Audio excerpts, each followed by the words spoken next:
नमस्कार सर। नमस्कार सर जी। सर जी, आपका क्या नाम है? मेरा नाम है हरिश्चंद्र दास। जी, आप कहाँ से आए हैं? मैं ग्राम कल्लीपुरब टिकरा, मोहनलालगंज, जिला लखनऊ, यूपी से आया हूँ जी।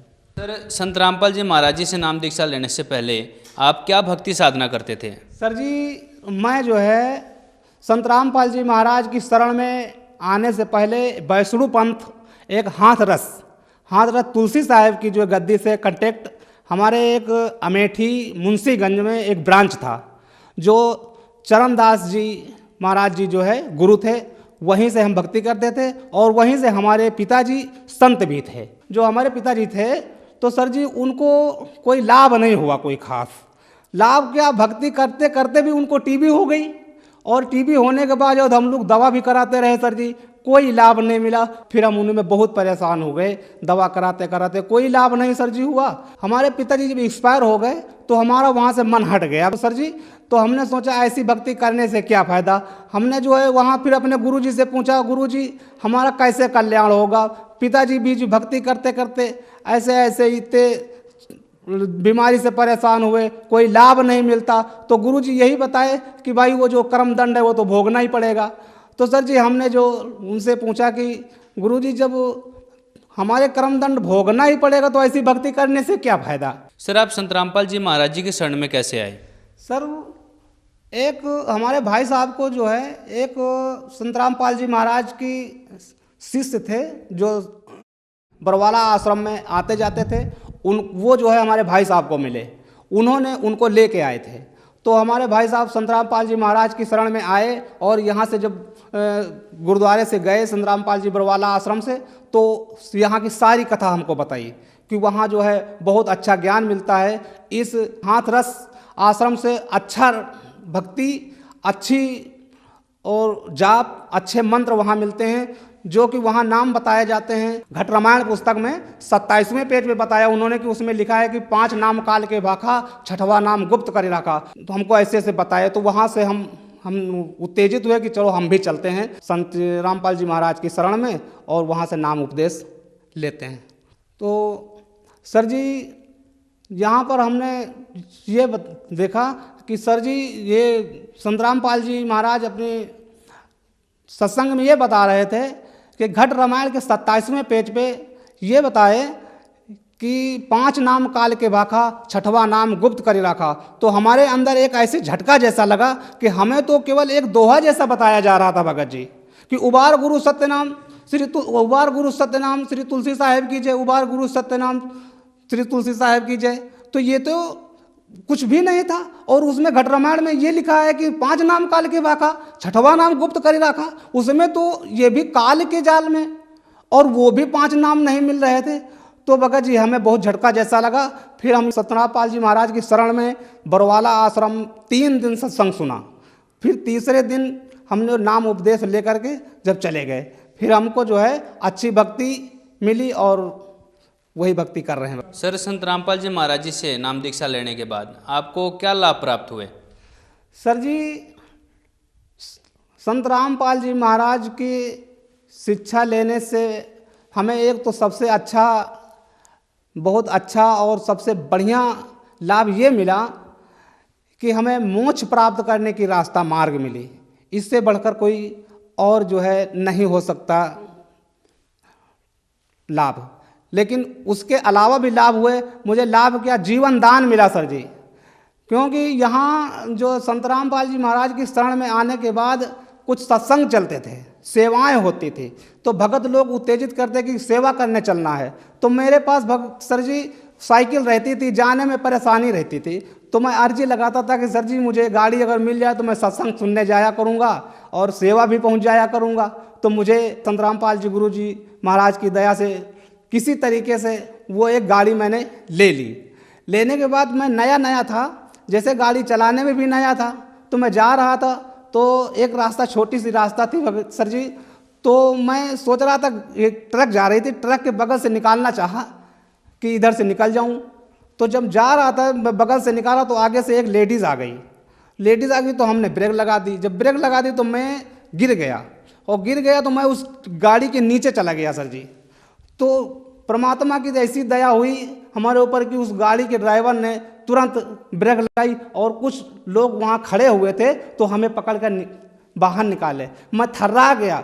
सर जी, मुझे एक ऐसा जीवन दान मिला कि परमात्मा आज आप नहीं होते तो मैं पता नहीं कहाँ चला जाता।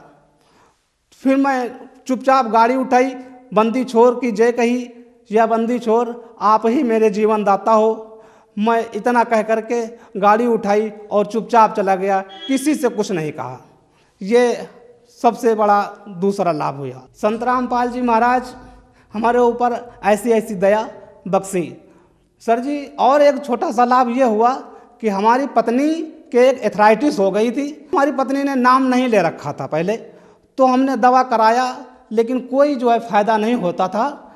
तो हम उनसे कहा चलो नाम ले लो, तो उनको भी लेके आए, नाम दिलाए संत रामपाल जी महाराज से। तो उनका जो है एथराइटिस बिल्कुल ठीक, अब जो है 2-3 साल हो गया। अब बिल्कुल एक पैसे की दवा भी नहीं होती और वो आती भी हैं सत्संग में, सत्संग सुनती और हम लोग हंसी खुशी से रहते हैं।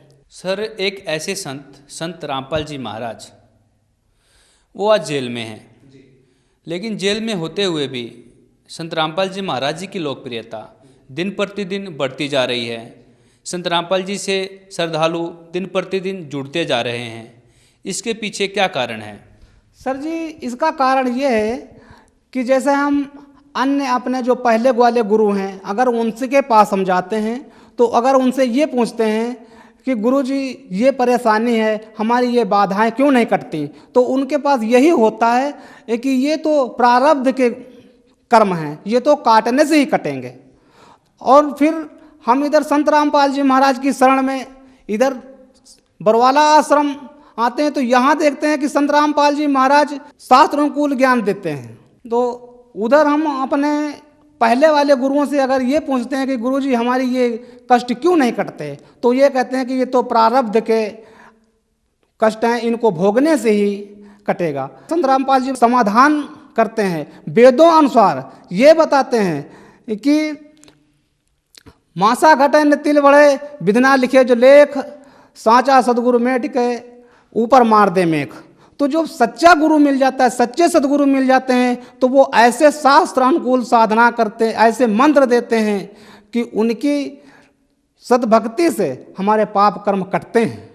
यजुर्वेद अध्याय 5 के श्लोक 32 में ये भी खोल खोल दिखाते हैं कि वो परमपिता परमेश्वर कबीर साहब ऐसे हैं जो हमारे प्रारब्ध के कष्ट भक्ति से काट देते हैं। सर जी, ये बरवाला आश्रम संत रामपाल जी महाराज के पास एक ऐसा सर्वोत्तम ज्ञान है जिसके साथ समाधान भी है, शंकाएं समाधान है। जैसे अन्य भगत दूसरे अस्पतालों में, दूसरे चिकित्साओं में किसी के कैंसर हो जाता है, किसी की टीबी हो जाता है और पैसा लगा लगा करके परेशान हो जाते हैं पर नहीं ठीक होता है। संत रामपाल जी महाराज की शरण में आकर के ज्ञान लेने के बाद वो ऐसा बिल्कुल ठीक हो जाते हैं जैसे कि कोई जादू की छड़ी घुमा दिया जाती है। तो इससे हमारे भगत समाज ज़्यादा प्रभावित होती है, इसलिए दिन दूनी रात चौगनी के हिसाब से भगत जी हमारी जो है बढ़ते जा रहे हैं और संत रामपाल महाराज जी की महिमा जो है बढ़ती चली जा रही है। सर, संत रामपाल जी महाराज जी से यदि कोई नाम दीक्षा लेना चाहें तो कैसे जुड़ सकते हैं? सर जी, जो चैनल पे संत रामपाल जी महाराज का प्रवचन आते हैं, सत्संग होता है, उसके नीचे एक पट्टी चलती है, उसमें नंबर लिखे होते हैं। तो जिस भगत समाज को नाम लेना है तो उस नंबर से फ़ोन करके कांटेक्ट करें।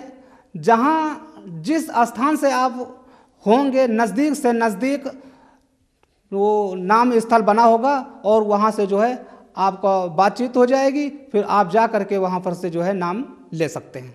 सर, आप जन समुदाय को क्या संदेश देना चाहते हैं? सर जी, मैं संदेश तो नहीं दे सकता, लेकिन हाथ जोड़कर निवेदन कर सकता हूँ।